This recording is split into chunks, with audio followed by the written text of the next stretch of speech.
Assalamualaikum warahmatullahi wabarakatuh. Selamat pagi anak-anak. Bagaimana kabar kalian hari ini? Sehat? Alhamdulillah kalau sehat. Anak-anak sekalian yang saya cintai, memang hari ini kalian masih tetap pembelajarannya di rumah, tetapi kalian tidak usah merasa jenuh karena ini memang keadaan yang memaksa seperti ini. Anak-anak sekalian yang saya banggakan, pada pagi hari ini Pak Ali akan menjelaskan tentang pelajaran IPA. Kalau kemarin matematika, sekarang IPA. Perlu anak-anak ketahui, nanti kalau kamu nanti ikut tes tentang prestasi, ini nanti yang diambil adalah 3 bidang studi anak-anak, yaitu matematika, IPA, dan bahasa Indonesia. Oleh karena itu, hendaknya kalian sungguh-sungguh mendengarkan apa yang nanti akan dijelaskan oleh Pak Ali, karena kalau kamu tidak mendengarkan, maka kamu nanti tidak akan bisa menjawab soal-soal yang akan diberikan Pak Ali ke kamu. Anak-anak sekalian, di sini Pak Ali akan menerangkan tentang ciri-ciri makhluk hidup. Kita lihat di sini. Di sini Pak Ali menuliskan tentang ada namanya makhluk. Apa sih makhluk itu? Kamu sering mendengar kata makhluk, ya. Sering mendengar ada makhluk hidup, ada makhluk tak hidup, ya, ada makhluk nyata, ada makhluk gaib dan sebagainya. Tapi apa sih sebenarnya makhluk itu? Nah, ini perlu kamu ketahui dulu. Nah, dalam istilah agama, kalian pernah mendengar kata bahwa semua yang diciptakan Allah itu namanya makhluk. Jadi apapun di dunia ini yang diciptakan Allah, baik itu benda hidup maupun benda tak hidup, baik di dalam bumi maupun di dalam perut, maupun di atas bumi, di dalam laut maupun di luar angkasa sana, semua yang diciptakan Allah itu namanya makhluk. Jadi semua ciptaan Allah, baik berupa apa saja, itu namanya makhluk. Sedangkan Allah sendiri sebagai pencipta itu disebut kholik, al-kholik. Jadi Allah itu disebut kholik, artinya pencipta. Sedangkan hasil ciptaannya itu disebut dengan makhluk. Nah, anak-anak sekalian, makhluk itu jenisnya ada 2. Ada makhluk hidup, ada makhluk tak hidup. Kalau berdasarkan wujudnya, ada yang nyata, ada yang gaib. Yang nyata itu berarti bisa dilihat, sedangkan yang gaib itu tidak bisa dilihat. Makhluk hidup, anak-anak, makhluk hidup itu dibagi menjadi 3. Contohnya adalah tumbuhan, kemudian hewan, manusia, itu termasuk jenis makhluk hidup. Sedangkan yang tak hidup itu adalah semua yang ada di muka bumi ini yang nanti dipergunakan, disiapkan oleh Allah, disiapkan oleh Tuhan untuk apa? Untuk keperluan menyokong tentang makhluk hidup. Jadi semua kebutuhan itu termasuk tak hidup, itu termasuk nanti ada hubungannya dengan untuk keperluan dari makhluk hidup. Contohnya apa? Seperti matahari, kemudian bintang yang di luar angkasa sana, ada air, ada udara, ada tanah. Ya, itu termasuk golongan makhluk tak hidup seperti batu dan sebagainya. Karena tidak bernyawa, yang tidak bernyawa itu namanya tak hidup.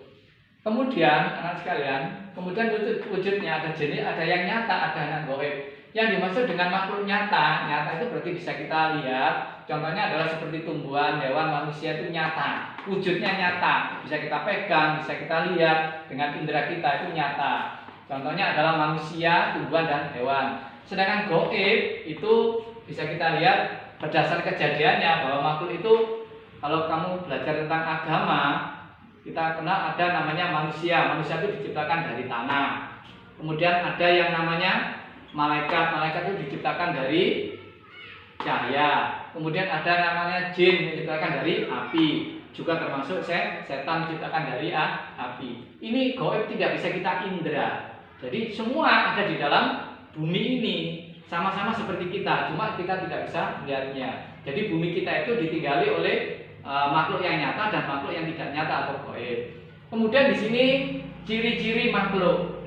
Kita kenal ada di sini ada kata ciri. Ciri itu apa sih anak-anak? Sering kamu mendengar ada kata-kata ciri-ciri, misalnya berita anak hilang dengan ciri-ciri. Ya, 1. Ya, memakai baju lorek-lorek. Kemudian ciri yang kedua, misalnya berambut krewul atau berambut keriting dan sebagainya. Nah, ciri itu artinya apa? Dalam bahasa Indonesia persamaan katanya adalah tanda. Ada tanda-tanda khusus, ada ciri-ciri. Itu namanya arti dari ciri. Harus ada tanda, ada tanda-tandanya. Nah, makhluk hidup itu harus mempunyai ciri. Supaya apa? Kalau makhluk itu tidak punya ciri, maka kita tidak akan bisa mengenal. Nah, fungsi dari ciri untuk makhluk hidup ini adalah kita bisa membedakan antara makhluk hidup yang satu dengan makhluk hidup yang lain. Itu melalui ciri-cirinya. Ya, contohnya misalnya gajah.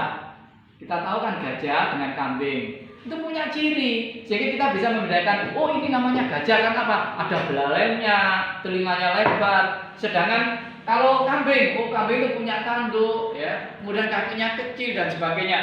Ini tujuan dari ciri. Ya, mengapa kita harus mengenal ciri? Karena sangat penting. Kalau kita tidak tahu ciri-cirinya, maka kita tidak akan bisa membedakan antara makhluk hidup yang satu dengan makhluk hidup yang lain.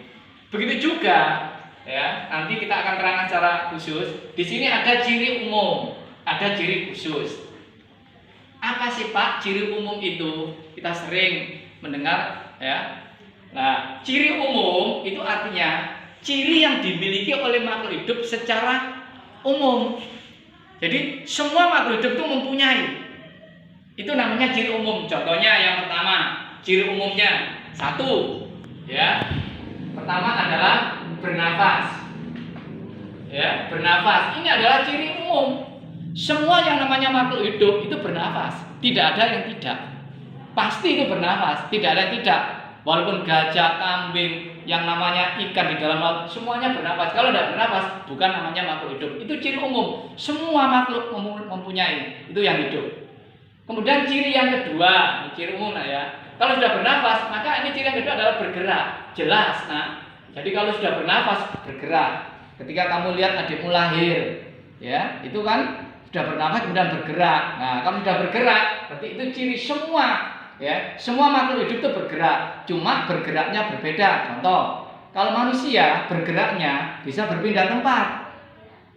Hewan bergeraknya bisa berpindah tempat. Tetapi kalau tumbuhan bergeraknya tidak bisa berpindah tempat. Hanya bisa bertambah tinggi, bertambah besar, bertambah lebar dan seterusnya. Tidak bisa berpindah tempat. Lupa, kalau tumbuhan yang bisa berpindah tempat, itu tumbuhan yang dibawa tentara latihan. Nah, ya beda itu ya.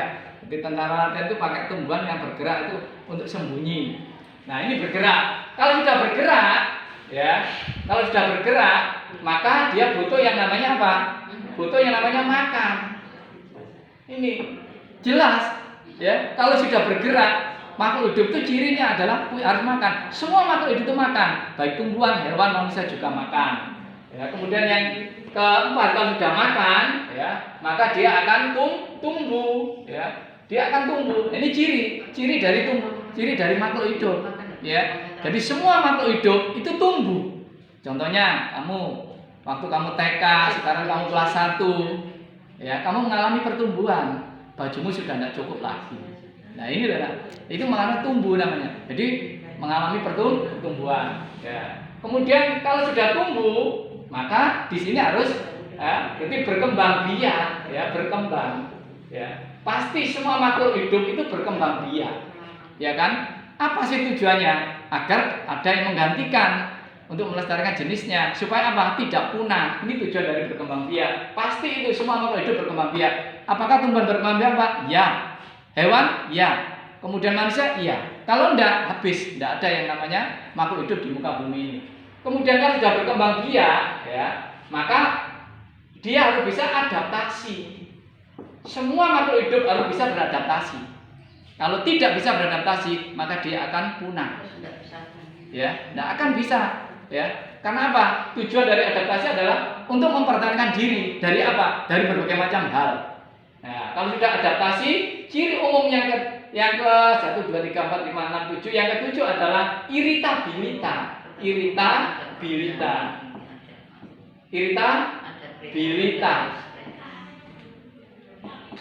Artinya iritabilitas ini peka. Setiap makhluk hidup, namanya makhluk hidup itu harus peka. Peka kenapa? Ada rangsangan. Kalau kamu misalnya sholat, dirambati semut, terus kamu kan pasti bergerak, ya. Kamu teblek, kamu digigit nyamuk, kamu teblek, ya. Kemudian kamu tanganmu kecepet pintu misal gitu, kamu tarik, itu namanya peka. Lah kalau kata yang tidak hidup, misalnya seperti orang mati, dimandikan seperti itu, ya menengerek. Ya kan? Ya diam saja, kenapa? Karena dia sudah tidak bernyawa. Jadi yang bernyawa, yang masih hidup itu akan peka. Ya. Nah ini. Kemudian ini adalah ada 7 ciri umum yang dimiliki oleh makhluk hidup. Sedangkan yang terakhir adalah ciri khusus. Apa sih ciri khusus? Namanya saja khusus. Ciri yang hanya dimiliki oleh makhluk hidup itu sendiri, tidak dimiliki oleh makhluk hidup yang lain. Itu namanya ciri khusus.